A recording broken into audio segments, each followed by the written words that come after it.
Now that you've started thinking about what change means in your life, how changing your eating habits will impact your life, and noting that change is everywhere, it's time to turn the spotlight inwards and identify where your resistance to change is coming from.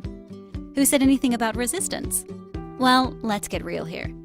Who hasn't gotten the pre-change jitters at some point or other? It's part of life. And yet, if you're not a self-awareness guru, or even if you are, it's hard to know exactly where those jitters come from.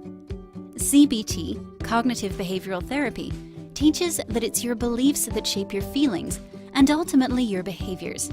In other words, if you start to notice yourself freezing, blaming, numbing, lashing out, you name it, at the mere mention of making that dream change happen, you can actually trace this back to a core belief or fear. A particular CBT technique called the downward arrow entails challenging your voice of resistance by asking, what's the worst that could happen? Until you can go no further.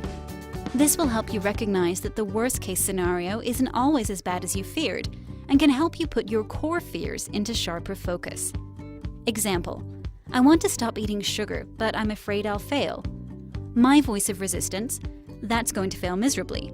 Now the challenge: what's the worst that could happen? People will find out that I failed. And then what? They'll think I can't control myself. And then what? I'll feel ashamed and alone. And then what? Slowly the shame will dissipate. And then what? I'll either try to cut out sugar again, or I'll let it be. So your core fear is feeling ashamed and alone, not about eating sugar. You can take this in one of two directions. 1. Decide that the core fear, belief is illogical, unfounded, or disproportionate to the change you're trying to make, and then dismiss it. For example, what's the worst that would happen if I felt ashamed and alone? I would be upset, and then what?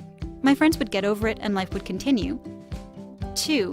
Decide that the core fear, belief, is significant and take steps to work through it.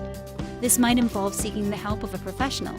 But in the example above, being discreet about the changes you're making could stop the worst-case scenario from happening altogether. Or defining your goal as cutting back on sugar could increase the probability and definition of success. So, what are some of your core beliefs?